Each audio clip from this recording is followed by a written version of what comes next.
Para po ito sa mga hindi pa nakakaalam at hindi pa po nakakagawa nito, na alam nyo ba na mas madali at mas mabilis ninyong marirecover ang inyong Facebook account once na nahack ito o di kaya nawala ang inyong phone tapos nakalimutan nyo ang inyong password. Sundan nyo lamang ito at isave agad ang recovery code dahil ito lang ang huli ninyong alas pag once na nahack ang inyong Facebook. Panoorin mo to. Click mo lang itong settings and privacy, tapos click mo ulit yung settings.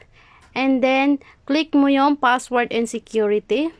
Tapos yung two-factor authentication. Ayan, click mo yung Facebook mo. Tapos, kailangan nyo po maglagay dito ng password. Enter nyo lang yung password niyo and then click continue. So, dito na po tayo mapupunta sa additional methods. Pindutin lang natin yon.